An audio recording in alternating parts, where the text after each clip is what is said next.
नमस्कार दोस्तों। दुनिया के सबसे बड़े महामानव जो बिना चुनाव लड़े 400 सीटें जीत चुके थे, उनकी हालत भारत में आज की तारीख में यह है कि वो एक एक सीट पर संघर्ष कर रहे हैं। 400 सीटें छोड़ दीजिए, 272 का जुगाड़ करने में लाले लग रहे हैं। भारत के पत्रकार पूरे एनडीए गठबंधन को 250 के पार जाता हुआ नहीं देख रहे हैं। आज हम प्रज्ञा के पन्ना में पत्रकारों के आकलन पर विश्लेषण करेंगे। आज की स्टोरी में हम दिखाएंगे कि भारत का पत्रकार एसोसिएशन मोदी के पूरे एनडीए कुनबे को कितनी सीटें लाते हुए दिखा रहा है, और फिर एक पत्रकार का अलग से सीट वाइज विश्लेषण भी आपको दिखाएंगे। बिल्कुल देर न करते हुए सबसे पहले बात इसी आंकड़े की कर लेते हैं जो all India journalist and writers association ने दिया है। यहाँ पर ध्यान रखिए कि जिन राज्यों के क्षेत्रीय दल इंडिया के साथ शामिल नहीं हैं, उनका आंकड़ा नहीं दिखाया गया है। सिर्फ इंडिया और एनडीए कितनी सीटें जीत रहे हैं उसे दिखाया गया है। आंध्र प्रदेश में भारतीय जनता पार्टी की पिछली बार 3 सीटें थी, इस बार 6 सीटें आती हुई दिखाई दे रही हैं। इंडिया की एक भी सीट आंध्र में नहीं थी, यहाँ 1 सीट बढ़ती हुई दिख रही है। अरुणाचल प्रदेश में एनडीए की 2 सीटें थी, यहाँ 1 सीट इंडिया छीनते हुए दिखाई दे रही है। यानी अरुणाचल प्रदेश में बीजेपी को 1 सीट का लॉस होता हुआ दिखाई दे रहा है। असम में पिछली बार एनडीए ने 9 सीटें जीती थी और इस बार 1 सीट का चूना लग गया है। 1 सीट इंडिया गठबंधन ने छीन ली है। इंडिया की इसमें पिछली बार 3 सीटें थी, इस बार 4 हो रही हैं। बिहार में अगर हम देखेंगे तो बिहार में एनडीए चारों खाने चित होता हुआ दिखाई दे रहा है। बिहार में पिछली बार एनडीए ने 40 में से 39 सीटें जीती थी, लेकिन इस बार एनडीए 19 सीटों पर सिमट रहा है और इंडिया 20 सीटें बिहार में जीतता हुआ साफ दिखाई दे रहा है। बिहार के बाद अगर छत्तीसगढ़ की बात करें तो यहाँ पर पिछली बार एनडीए की 9 सीटें मिली थी, इस बार एनडीए 1 सीट का नुकसान यहाँ भी झेल रहा है। छत्तीसगढ़ में इंडिया की 2019 में 2 ही सीटें थी, इस बार 1 सीट और बढ़ेगी। अगर हम गोवा में देखें तो गोवा में 1 एनडीए के पास थी, 1 इंडिया के पास थी, इस बार भी वही रिजल्ट आता हुआ दिखाई दे रहा है। गुजरात में पिछली बार बीजेपी ने 26 की 26 सीटें जीत ली थी, लेकिन इस बार 1 सीट भाजपा हार रही है। इंडिया गुजरात में भी 1 सीट बीजेपी से छीन रही है। गुजरात के बाद अगर हरियाणा की हम बात करें, अगर हरियाणा को देखें तो वहां पर पाएंगे कि पिछली बार एनडीए ने 10 सीटें जीती थी, इस बार सिर्फ 6 पर सिमटती हुई दिखाई दे रही है। 3 सीटें सीधे हरियाणा में इंडिया छीनता हुआ दिखाई दे रहा है। हिमाचल प्रदेश अगर हम चलें तो 3 सीटें एनडीए जीता था, इस बार 1 पर ही सिमट रहा है। 1 सीट एनडीए की हिमाचल में भी कम हो रही है। इंडिया की हिमाचल में 2 सीटें आती हुई दिखाई दे रही हैं। चलिए झारखंड चलते हैं। झारखंड में एनडीए 12 सीटें जीता था, लेकिन इस बार 7 पर सिमटता हुआ दिखाई दे रहा है। 5 सीटों का डेंट यहाँ भी लग रहा है। इंडिया 7 सीटें जीतता हुआ दिखाई दे रहा है। कर्नाटक में एनडीए पिछली दफा 26 सीटें जीता था, इस बार 17 सीटें हार रहा है। यानी एनडीए कर्नाटका में 9 सीटों पर सिमटता हुआ दिखाई दे रहा है। इंडिया 19 सीटें जीतता हुआ दिखाई दे रहा है। पिछली बार इंडिया की केवल 1 सीट थी, यानी 1 से सीधा 19। अगर केरला में देखें तो केरला में तो एनडीए पिछली बार भी बिल्कुल साफ था, इस बार भी केरला में बीजेपी 0 पर ही सिमटती हुई दिख रही है। 20 की 20 सीटों पर इंडिया गठबंधन का कब्जा दिखाई दे रहा है। मध्य प्रदेश में बीजेपी को 4 सीटों का डेंट लग रहा है। इंडिया 5 सीटें लाता हुआ दिख रहा है। महाराष्ट्र में एनडीए का बहुत बड़ा नुकसान दिखाई दे रहा है। महाराष्ट्र में पिछली दफा एनडीए को 38 सीटें मिली थी, इस बार 24 पर सिमट रहे हैं। इंडिया 20 सीटें लाता हुआ दिखाई दे रहा है, यानी महाराष्ट्र में एनडीए 14 सीटें हारता हुआ दिखाई दे रहा है। मणिपुर को जब आप देखेंगे तो पिछली बार एनडीए की 2 सीटें थी मणिपुर में, इस बार दोनों सीटें एनडीए हार रहा है। मेघालय में मुकाबला बिल्कुल बराबर का दिखाई दे रहा है। मिजोरम में 1 सीट इंडिया के पास जाती हुई दिख रही है। नागालैंड की सीट एनडीए के पास ही है। ओडिशा में 8 एनडीए के पास थी, 8 ही इस बार भी दिख रही है। इंडिया को 1 सीट का फायदा दिख रहा है।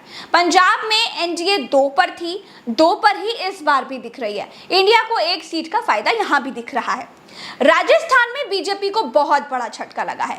9 सीटें बीजेपी हार रही है, 15 इस बार एनडीए की आती हुई दिख रही हैं और राजस्थान में इंडिया 10 सीटें जीतता हुआ दिख रहा है। तमिलनाडु में बीजेपी का कुछ नहीं है, लेकिन इंडिया की 1 सीट कम जरूर हो रही है। तेलंगाना की अगर हम बात करें तो तेलंगाना में बीजेपी 4 जीती थी, 4 पर ही रहेगी, लेकिन इंडिया 3 से बढ़कर के 12 पहुंच रहा है और यहाँ क्षेत्रीय दल को झटका लग रहा है। क्षेत्रीय दल मतलब टीआरएस। त्रिपुरा में एनडीए 2 सीटें जीत रहा है। अब अब बारी आती है उत्तर प्रदेश की। दोस्तों, उत्तर प्रदेश में पत्रकार एसोसिएशन का आकलन बहुत चौंकाने वाला है। पूरा एनडीए उत्तर प्रदेश में 48 सीटों पर सिमटता हुआ दिखाई दे रहा है। इंडिया को 32 सीटें मिलती हुई दिख रही हैं। यहाँ बीजेपी पर बहुत बड़ा वज्रपात होता हुआ दिख रहा है। उत्तराखंड में बीजेपी 1 सीट हार रही है, यानी 5 में से 4 आ रही है। 1 सीट का फायदा इंडिया गठबंधन को मिलता हुआ दिखाई दे रहा है। बंगाल में बीजेपी पिछली दफा 18 जीती थी, यहाँ कोई बड़ा बदलाव नहीं दिख रहा है। दिल्ली में बड़ा झटका एनडीए को लगता हुआ दिख रहा है। दिल्ली में बीजेपी 3 सीटें हार रही है। यही 3 सीटें इंडिया बीजेपी से छीन कर ला रही है, यानी दिल्ली में बीजेपी को 3 सीटों का डेंट दिखाई दे रहा है। जम्मू कश्मीर लद्दाख में एनडीए 2 सीट यहां पर हार रहा है।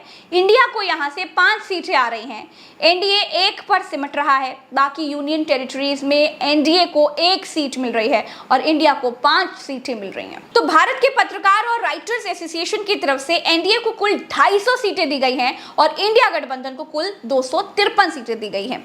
जो बची हुई हैं वो या तो निर्दलीय के खाते में गई हैं या फिर उन दलों के खातों में गई हैं जो ना तो इंडिया के साथ है ना तो एनडीए का हिस्सा है। एनडीए 349 से सिमटकर 250 पर आता हुआ दिख रहा है। इस आकलन में एनडीए को 99 सीटों का नुकसान सीधे तौर पर दिखाई दे रहा है। दूसरी तरफ इंडिया 131 सीटों में से 253 सीटों पर पहुंचता हुआ दिखाई दे रहा है। इंडिया को 122 सीटों का फायदा हो रहा है। 4 तारीख को आने वाले रिजल्ट सबसे ज्यादा स्टॉक मार्केट को इफेक्ट करेंगे। सरकार बदलती है तो भी स्टॉक मार्केट रॉकेट हो जाएगा और नहीं भी बदलती है तब भी। दोनों सूरतों में स्टॉक मार्केट सबसे ज्यादा प्रभावित होने वाला है। अगर आप स्टॉक मार्केट में रुचि रखते हैं और अपनी प्रोडक्शन को इंप्लीमेंट करना चाहते हैं तो इसके लिए एक प्लेटफॉर्म है मार्केट वुल्फ, जिस पर आप ये सभी प्रोडक्शंस कर सकते हैं। मार्केट वुल्फ ये एक सेबी रजिस्टर्ड प्लेटफॉर्म है जहां आप बिना किसी डीमैट अकाउंट के ट्रेडिंग कर सकते हैं और ये ऐप स्कैल्पिंग के लिए भी बहुत अच्छा माना जाता है। तो चलिए अब मैं आपको दिखाती हूँ कि आप इसको यूज कैसे कर सकते हैं। इसके लिए मैंने सबसे पहले मार्केट वुल्फ ऐप ओपन कर लिया और पिन डाल के लॉगिन कर लिया। अब मैंने सिलेक्ट किया बेस्ट वे टू ट्रेड वाला ऑप्शन। अब मैं ये सिलेक्ट कर सकती हूँ कि मुझे किस में ट्रेड करनी है। चलिए मैं फिर निफ्टी यूज कर लेती हूँ। यहाँ दिख रहे ट्रेड्स को देखकर अब मुझे लग रहा है कि ये कुछ ऊपर जाने वाला है। अब यहाँ पर मैं एक अमाउंट चूज कर लेती हूँ और अप के ऑप्शन को सिलेक्ट कर लेती हूँ और लास्ट में अब मुझे चूज करना है फास्ट या फास्टर। यहाँ पर 2 ऑप्शन है, फास्ट का और दूसरा फास्टर का। अब मैं अपने रिस्क को कम करने के लिए फास्ट वाले ऑप्शन को सिलेक्ट कर लेती हूँ। और सबसे जरूरी बात क्या है जानते हैं? सबसे बढ़िया बात यह है कि आप यहाँ पर केवल 999 रुपए से ही डील स्टार्ट कर सकते हैं। साथ ही साथ ये प्लेटफॉर्म की कोई मेंटेनेंस फीस भी चार्ज नहीं करता है। आप सिर्फ 99 रुपए में लाइफ टाइम ट्रेडिंग प्लेटफॉर्म पा सकते हैं जहां पर आप जिंदगी भर ट्रेड कर सकते हैं। इसके साथ ही इसका एक बहुत अलग सा फीचर है जो कि है स्टॉप लॉस का, जो आपके ट्रेड पर स्टॉप लगा देता है। मतलब अगर आप लॉस की एक लिमिट तक रीच कर जाते हैं। और हाँ, इसी फीचर की वजह से ये बिगिनर्स के लिए एक सेफ और बहुत इजी प्लेटफॉर्म है। और इसका एक बढ़िया फीचर है जो आपको कहीं भी नहीं मिलेगा। ये ऐप आपके प्रॉफिट पर मात्र 19 रुपए की ब्रोकरेज लेता है और अगर आप लॉस करते हैं तो 9 रुपए ही चार्ज करता है। जबकि इसी इंडस्ट्री के दूसरे ऐप्स हैं उन पर प्रॉफिट और लॉस दोनों में 20 रुपए का चार्ज लगता है। तो ये हुई ना आपके लिए एक अच्छी डील। और दोस्तों, इस ऐप को इस्तेमाल करना बहुत ही आसान है और सुरक्षित है। तो आप तुरंत जाइए और इसे चेकआउट करिए। लिंक डिस्क्रिप्शन में दिया गया है और कमेंट बॉक्स में पिन कर दिया गया है। पहले सीखिए फिर शेयर मार्केट में उतरिए। लालच बुरी बला है, लालच से बचिए। दुनिया में कहीं भी किसी भी ट्रेड में जोखिम तो होते ही हैं, तो समझ के साथ ट्रेडिंग करिएगा। आपको क्या लग रहा है कि टोटल आप योगेंद्र सर कितनी दे रहे हैं सीटें? मैंने एक हफ्ता पहले तीसरे राउंड के बाद एक वीडियो रिलीज किया था जिसमें मैंने कहा था कि बीजेपी तो मेजॉरिटी से नीचे है ही है, एनडीए भी शायद मेजॉरिटी से नीचे आ गई है। ये मैंने आंकड़े भी दिए थे और मैंने शायद 235 के करीब कहा था कि बीजेपी को आ जाएगी। उसके बाद से जो रिपोर्ट आई है, मैंने शायद पिछली बार जिक्र भी किया होगा, तेलंगाना और आंध्र प्रदेश में बीजेपी को कुछ फायदा हुआ है, एनडीए को फायदा हुआ है। तो इसलिए उसको रिवाइज करते हुए मैं अब सोचता हूँ कि बीजेपी शायद 240-50 के बीच में कहीं है। मगर जो बेसिक खबर है, बेसिक जो बॉटम लाइन जिसको कहते हैं, वो वही है कि बीजेपी स्वयं मेजॉरिटी में नहीं दिखाई दे रही है। एनडीए को जोड़ के मेजॉरिटी के उस पार हो सकती है, उससे अभी आप इनकार नहीं कर सकते। आने वाले 2 राउंड को और देखते हैं क्या ग्राउंड रिपोर्ट्स मिलती हैं। लेकिन एनडीए मेजॉरिटी के कुछ आर पार घूम रहा है और बीजेपी मेजॉरिटी से निश्चित नीचे चल रहा है। ये तो रहा पूरे पत्रकार एसोसिएशन का आकलन। एक बात बिल्कुल क्लियर कर दूं कि ये एग्जिट पोल नहीं है दोस्तों।